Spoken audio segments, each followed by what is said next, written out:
welcome to the Spotlight on the Experts interview series, where we're talking to soul-nourishing, heart-centered, world-changing businesswomen who've gone from best-kept secret to world-class experts. Today I would like to introduce you to Lisa Bloom. Welcome, Lisa.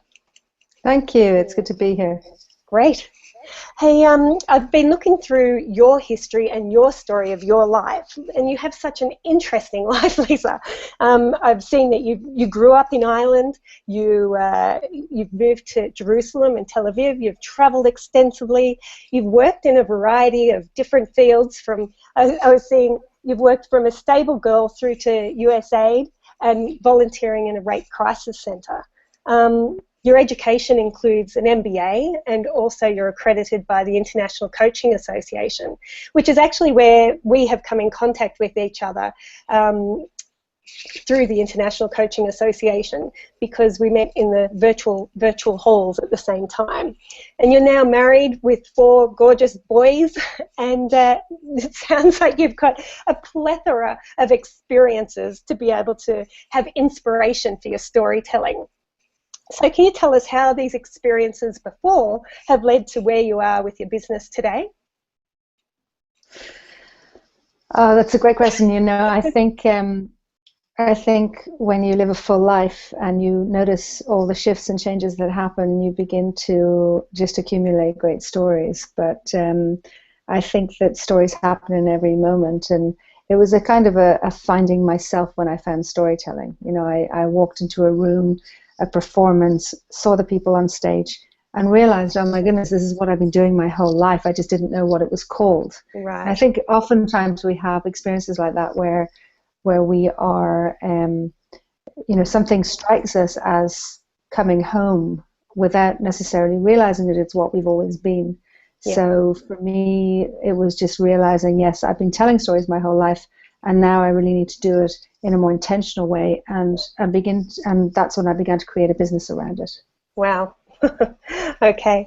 So we've been talking a lot about personal branding, and in our personal branding, we've been talking about with a lot of people about how narrowing your niche and helping you become an expert in that field. And there's no doubt that you're an expert in the storytelling field and the coaching in that niche.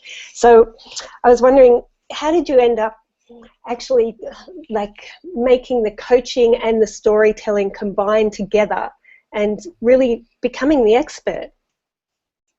Well, you know, I'd come from a corporate career in training and development, and a lot of people had said to me, oh, you should coach, you should be a coach. And I was at the point where I was looking to leave corporate. I had young children. I didn't want to continue to work those kind of crazy hours, and I had just moved countries. And I was quite resistant to the idea of being a coach, because my reaction was, oh, you know, everybody's a coach and it's not a serious profession.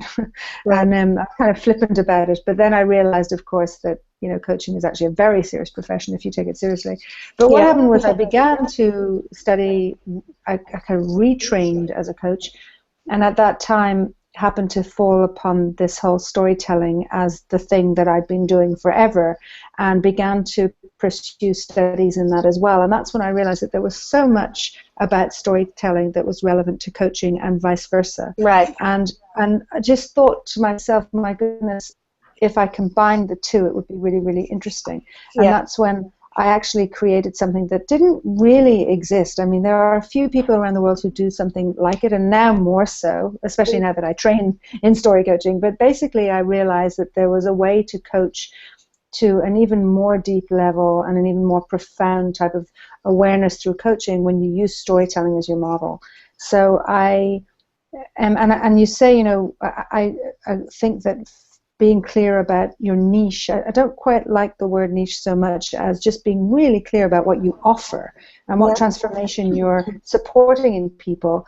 That's absolutely the key to being successful. There's no question in my mind. And when we're very general and very abstract, people just don't know what we do and don't know how to hire us or what to hire us for. And that's a big part of my work, is helping people tell a story that really articulates what they do in a way that is compelling for potential clients. Right. So the story is the way that you draw people in. Yeah. Yeah, absolutely. And you're amazing at doing that. I know that you, an example of that is I know that every week you write a story and you put it on your blog, and I follow that. And every week when I see it come in, I'm like urged to click the button and read it now. But I honestly, if I don't have the time to take it in, I don't do it right then because I want to be able to enjoy it. So I sometimes save your stories and I'll read them later on. And I am drawn in because I totally feel like the coffee shop that you talk about, I could feel like I sit across from you in that coffee shop. You have such a great way of drawing people in and such a gentle way of doing that. Thank you. Thank you. And I think sort of relating that to the personal brand is that you have such a personality that people see your personality through your storytelling. So, sorry. Yeah. No, I was just going to say, I mean, I really believe that there's a kind of a new currency now in business, and particularly online.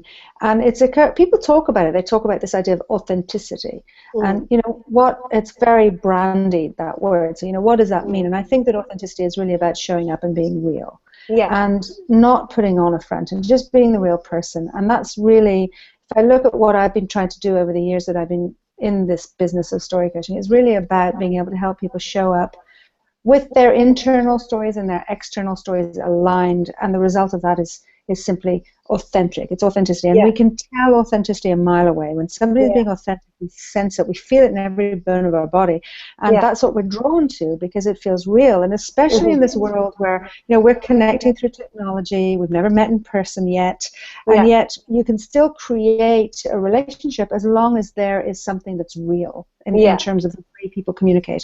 And that's really what I'm trying to teach people, and therefore I have to be it. You know, I can't teach it and not be it. So that's really what I'm trying to do through my e-zine that goes out with my stories, the blogging, and everything else I do. Yeah. Yeah, and I agree with you. Like authenticity, it's almost become like a catchphrase or cliche, and so many people are trying to learn it instead of just being it. Yeah, that's true. It's very true.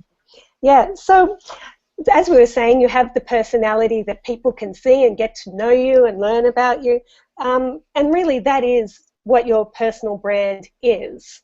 Is this something that you've consciously created, or is it important to you, or has it just happened organically? Yeah, I mean, I think that actually I'll tell you a little story that will tell you where this came from. I remember when I was back in my corporate job, I just had, I think it was either my first or my second child. I actually can't remember when this happened, but I remember going into a meeting with some of the senior managers in my company, and I was perfectly prepared. It was, I walked into this meeting, I put my briefcase on the table, I took out one of these notebooks that had a spiral binder, and at the very end of the binder was this tiny, tiny little baby sock that had got stuck onto it. It was a tiny, tiny one, and I saw it, and I immediately, you know, my baby at the time was maybe 4 or 5 months old. I'd only been back at work a few months, or a few weeks probably, and the minute I saw the sock, two things happened. Firstly was I actually felt it physically, and you know, any woman who's had a baby knows what I mean, where you feel the physical yearning for a baby at that stage. Yeah. But the other thing was that I just had this feeling of you know, that's so sweet, and this huge smile on my face. And when I looked around the table, I noticed that people had noticed and they immediately looked away. Oh. And there was no smiling, there was no nodding, there was no acknowledgement. And I suddenly realized, oh my goodness, I have got to be somebody else as this corporate person so that I can fit in and be seen to be efficient and be seen to be effective at what I do.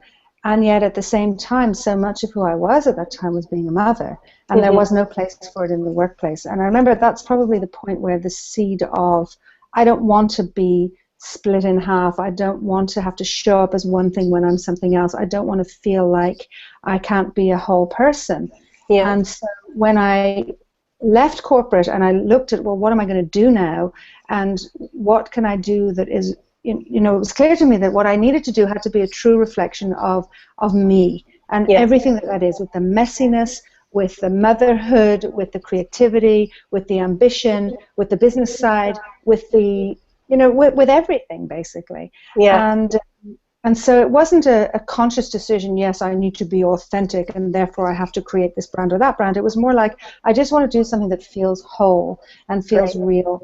And if this week I want to write about my son learning to ride the bicycle, then I'm going to find a reason why that fits into what I talk about in terms of the power of story and the terms about building your business and business development.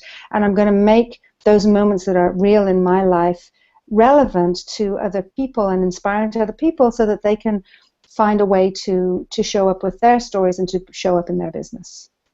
I love it. It's fantastic. Thank you for sharing that.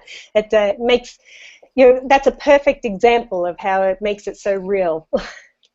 So right. I also work with executives and leaders, and one of the things that I've found some of them say resonates with what you were just saying.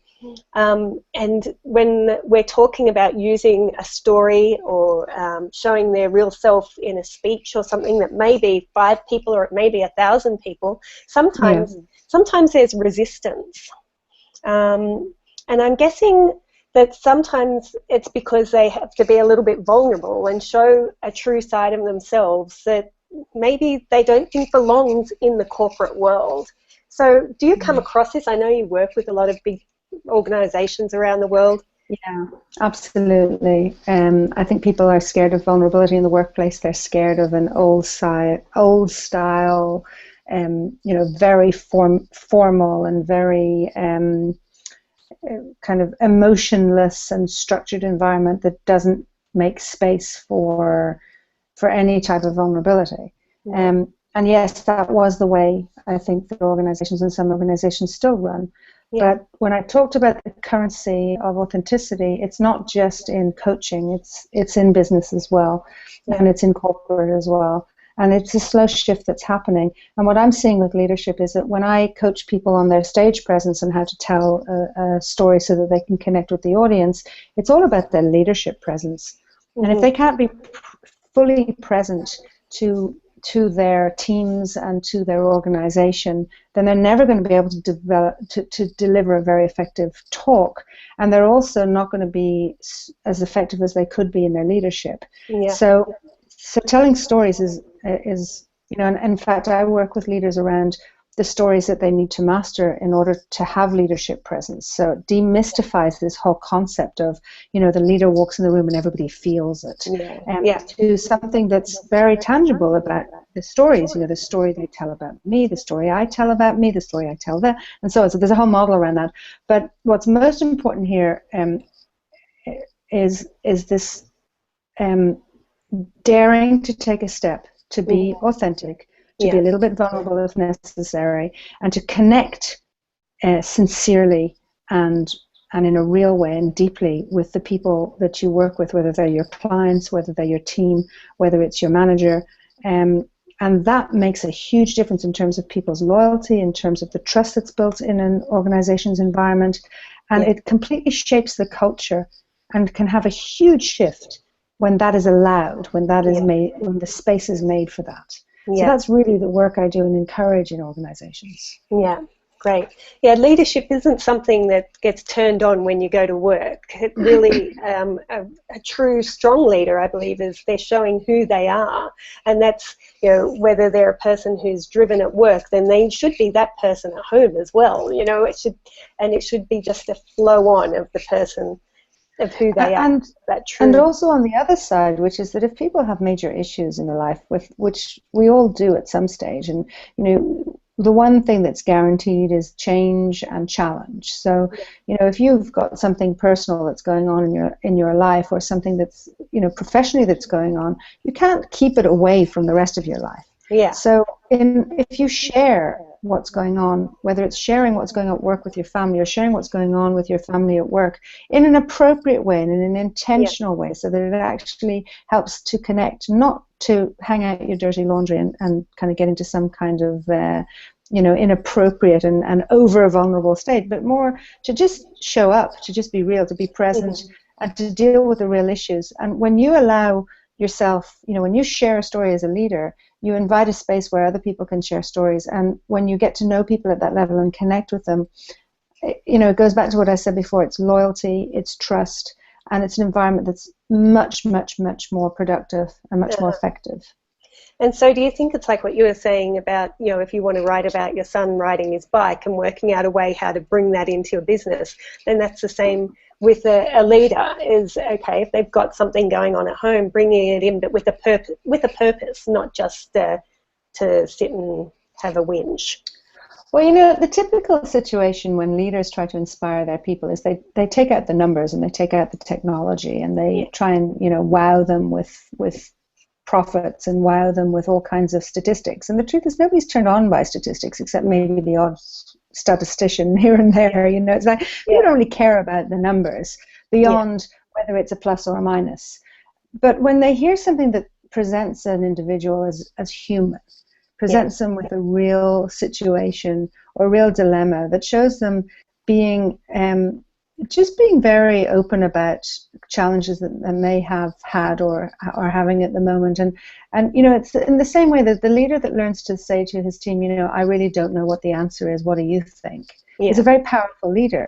And be amazed, and I'm sure you see this, how many leaders are not willing to say I don't know, or not willing to say, well, when I failed doing this project 5 years ago and it was an absolute failure and I lost my job, or I had to face the board with a loss of X amount, that was the biggest lesson of humility for me. And and I want to bring that here because I know where you were at, and we're an organization that can accept that failure breeds development and later successes. And so, when you come at that type of story with an openness and with the ability to show up as a real person, then the payoff is huge.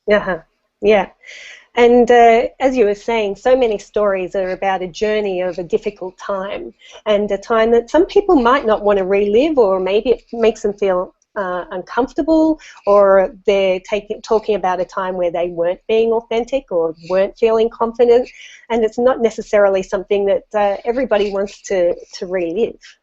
Yeah, except that if you're telling the story, you see, what I do with people is I help them take a challenge or a difficult situation and tell the story in an empowered way.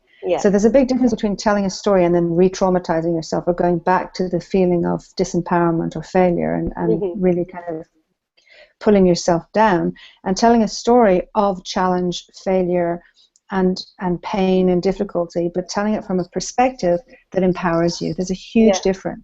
And so a lot of the work I do with people, what I recommend for people is that, if you're experiencing conflict, if you're experiencing challenge about something that has happened, particularly if it's happened in the past, it means that you're telling a very disempowering and disservicing story. And you need to look at the story, because what happened. The question is, how's the story doing for you? How's it working for you? And if it's continuing to give you challenge, pain, to perpetuate whatever it was you experienced in the past, it means you're telling a bad story. It doesn't mean that the reality is any different, any better or worse. It means that the story is bad. Right.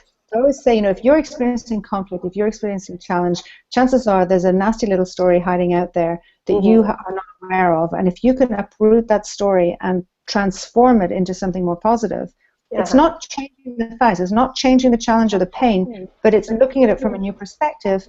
Then you can begin to use that story as a way to both empower yourself and to inspire others. Awesome. Yeah, so changing the channel and looking at it from another angle. So Lisa, have you had a time where you've told a story, or you've been thinking about telling a story or writing a story, and you've had to, I guess, get some courage to step up and tell that story? Is there have you ever had to, I guess, step up to what you wanted to be seen and to be able to share it for the better good? I think that's it's kind of hard for me to even pinpoint particular stories, because it's something that I've become used to doing. I remember a few years ago, my sister actually read one of my e-zine stories, and she sent me this she lives in the other side of the world. She sent me this text message of, wow, you're so out there. How do you tell this stuff? Right. And and she also said, you know, I'm crying my eyes out because of something I've written. And I think it was probably to do with to do with our father. And so, like, I think over the years I've become so attuned to the power of story that it almost, I'm so passionate about it that it pushes me to the point where the daring is part of just the doing. But having said that, quite a few months back, I had experienced a situation that was challenging for me, and as I was experiencing it, I was noticing that this is going to be a story. I know I'm going to have to write it. Like, I felt the desire to write it, and yet at the same time I knew I couldn't write it yet. And I just let it go, this experience and the desire to write about it. And then one day I sat down to write something else entirely, and this thing came up and I had to write about it. And as I wrote it, my heart was pounding because it felt so raw and so vulnerable, and it kind of felt like this big admission in a sense. Wow. And when I wrote it and I kind of pressed send, I actually sent it to the Huffington Post, and it was my first Huffington Post article that was published, because I knew as I wrote it that this was a really powerful story, not just for me, for others, but it took a lot for me to write about it because it felt very personal and very vulnerable. It was about a breast cancer scare, and it was about the whole body image thing. I think you may have read the article, but it was quite terrifying to write it, and yet at the same time I had this enormous urge that I felt, I can't not write this. And once it was out and I realized how powerful it was like, I know this is something that other women need to read. Yeah, that was a great story. And, you know, so real. And it's amazing, like, just while you're talking, I literally have shivers. I really do, just listening to you talk about it. And, you know, I'm on a mission this year to help 1,000 people, is a number that I've set for myself, to help them step up to a better version of themselves. And you've just given an amazing example of that. So thank you. Thank you. So, Lisa, what would you say is some tips for some people in being able to choose their right story and how to structure it? Well, one of the things is to get very specific. So one of the mistakes people make in storytelling is that they tell something that's very abstract and very kind of, it's about thoughts and feelings, and people don't really connect with that type of story, with a story that's abstract and that it's about your thoughts and feelings. They connect with an actual story that they feel that they can jump into and experience with you. So if you want to tell a story, it's important to get into a specific moment and just describe what happened. And so I always say to people, the best place to start with finding the stories that you've experienced is to look at these moments where you've experienced a shift, where something happened that you were not quite the same afterwards as you were before, because your understanding changed, your feelings changed, your belief changed. And when you can tell that story in that moment, you'll see that people will be interested to hear about it, because it's, if it was something that was moving for you and shifted you, then there's something in it that has value for others. So a great place to start is to look at what I call these pivotal moments and just describe what happened there. And then once you've described that as a little story, you've crafted it as a little story, you can see what meaning it might have for you. But don't start with the meaning. Start with just describing what happened, and then it becomes an interesting story. That's a really good tip. And you know, when I say to people, can you think of a pivotal moment, people tend to go with really big ones. You know, they tend to go with, I don't know, near-death experiences and moving countries and getting married and losing a parent, or, you know, all these really, really big things. And they're massive pivotal moments. But there are also these little moments, little moments where you suddenly become aware of something that you weren't aware of a minute before. You have a conversation or an exchange. I mean, I was very lucky to have a coach about 7 years ago say to me, Lisa, if you want to build a community around this story coaching idea, you need to send out your e-zine every week. And my reaction to her was, you know, my life is not that interesting. I don't have something to write every week. And she was like, oh, I trust you. I know it'll be fine. And I realized that once I started noticing, because I had to write a story every week, I realized that these pivotal moments happen every day and sometimes several times a day. And once you become aware of these moments, then you not only do you get to write more interesting stories, you actually get to really appreciate how how interesting your life is. So it Yeah. actually helps you live more. Yeah. And I think when you have the awareness of those moments, it sort of, well, for me anyway, it sort of comes to me like, oh my goodness, you know, I should write about that, and I quickly can sit down and write it up, or an outline at least, really quickly, because I don't know, it's just, I have a time where the inspiration is there and I need to quickly get it down while it's there. Quite often for me it's late at night. I don't know why, but that's when it seems to happen to me. I have to say, like, for me, it's not necessarily at a specific time or when I'm inspired. And Yeah. I always, you know, I took a lot of solace from an interview I heard of J.K. Rowling a few years ago, where they said to her, somebody asked her, you know, do you only write when you're inspired? And she said, if I only wrote when I was inspired, I'd only have about 9 pages written by now, instead of 9 books or whatever it is. And I'm the same. I don't, you know, sometimes I get inspired ideas, and if I'm lucky, I might write something down, or I might record something on my phone. But generally speaking, I have a deadline. I have to write a story by the next day, or by, you know, the end of the week, and then I sit down and I write. Make it happen. And you know, but what, I don't just write blank. I think about a moment. This pivotal moment thing. You know, I think about the moment, then I describe it and see if that turns into a story. Great. Excellent. Thanks for sharing. We were talking before about leaders in corporations and how they could use their story. What about the entrepreneurs? How can they use storytelling in their business to help stand out in the entrepreneurial crowd where there's just so many, so that they can get more clients and in turn create the impact and income that they desire? Well, I think that the story is the crucial piece, because when you know your story, and when you can tell your story, the story of what you do and why you do it, and the story of who you are, and I call it the story of you. You know, when you can put the story of you into everything you do as an entrepreneur, you find yourself attracting clients in a whole new way.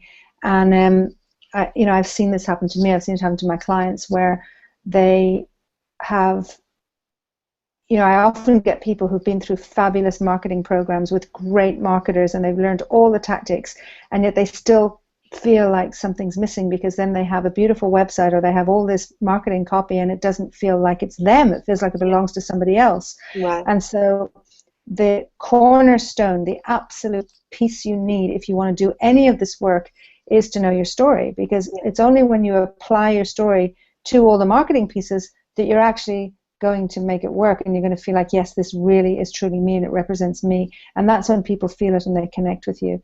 And the truth is, nobody has had the exact same experience, either professional or personal, or the same approach, or the same anything as you, and your story is uniquely yours, and you are best placed to tell that unique story. So when you tell the story, not only do you feel better, you know, it feels more comfortable because it's your story, you know how to tell it, but it also means that you get to market and sell without all the stress of having to take on this kind of soul-destroying, soul-sucking marketing tactics that other people are doing, you know, and you actually sound like you, and you sound genuine and different. So to me, it's absolutely the core piece for entrepreneurs, and I have met so many people who are really, really good at what they do, whether it's coaches or yoga teachers or healers or writers or author, you know, whatever. They're really good at the actual thing that they do, but they're not always good at talking about it. And when they connect to their story, it becomes easy. And it becomes, marketing becomes easy. And, you know, if you ask the average coach, so how do you feel about marketing? Most of them are like, oh my God, I just want somebody else to do it. I hate it, you know.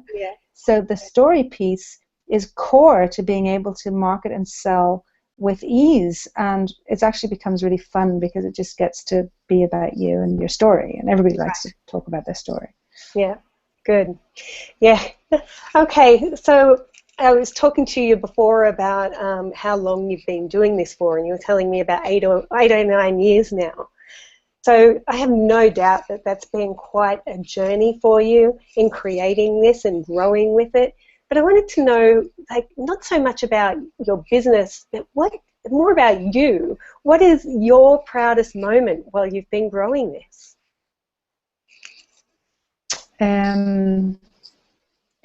I think, I've had some amazing highlights over the years. I had one just like 2 days ago because I was hosting a conference in Poland, and when I finished my final story on the final day, I had a standing ovation, and I mean, just people were raving. So like that was a high moment. But that's, and I've had wonderful reactions from people, and I've had invitations. I've got to travel to so many places around the world. I just feel so blessed, and I've got to work with some amazing people. Like over the last couple of years, my individual clients and the people who've joined my programs I just feel so blessed to have them in my life, to be able to work with them, because they're just doing such amazing work in the world, and it's amazing to be able to help and support them in doing their work.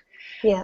But aside from all that, there's even one that's bigger, and it's actually a very personal thing, which is that a couple of years ago, my husband lost his job, and as you mentioned before, we have 4 kids, and I had been always, I've been working on my business all the time. And although he was very miserable in his job, and I had been encouraging him to leave it, it was a big shock. It was a big. I think anybody losing a job midlife is a very difficult thing, and so for him, it took him a long time to figure out what he wanted to do, because his immediate reaction was that he didn't want to go back to working in technology and in these high-tech companies. Anyway, going back, I think my proudest moment is that he has actually now opened a carpentry business. He's become a carpenter, and my business has expanded enormously, and we have created this whole new lifestyle where we both get to do what we love, and that to me is the power of using story. And the funny thing is that his story about leaving his job and leaving that whole world and going into carpentry is one of the things that really charms his customers now. Right. So it just recently somebody said, "Wow, you've got a really powerful story. Forget about what he teaches. You've got a powerful." So it's like I see again and again the ability to find the thing you love, to talk about it in an articulate and compelling way, and then to really infuse that passion and the love for what you do into your work, and then have it create or support the lifestyle that you want, where he gets to work in a way that he loves, start a new business, and we get to kind of reorganize the whole way our family exists is just, that's the biggest blessing.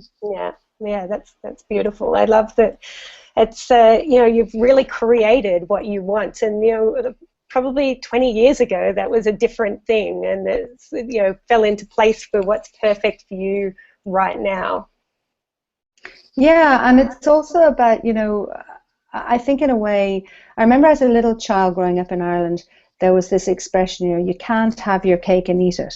Yeah. And I always used to think, what's the point in having a cake if you can't eat it? That's right. I don't get that. Yeah. And I always said, I remember as a young woman, before I had a family, before I was married, before anything, I remember thinking, I don't want to have to compromise on the things that are important to me. I want to have it all. Yeah. And I remember older people saying, you can't have it all. That's just the thing. You can't have it all. Yeah. And I remember saying always, I don't want to compromise. I want to be, I'm ambitious. I'm a woman. I want to have a family. I want to have a career. I don't think I ever dreamed I would own my own business even. I was just clear I wanted to have all those things. And what's been amazing has been the ability to get really clear on what those things look like, and make build it along the way and create that lifestyle. As I say, it's the business supports the lifestyle and not vice versa. And that's part of what I do with my clients as well, as I help them get really clear on how they want their life to look so that they can create the business that's going to support their life. That's right. So many people have these fabulous businesses and their life is falling apart. Yeah. There's no point. To me, it's like if my marriage falls apart, if my kids aren't doing well, then there's no point in having a fantastic, successful business. Yeah, and that's balance, isn't it? Being able to have all of those, and it's a work in progress.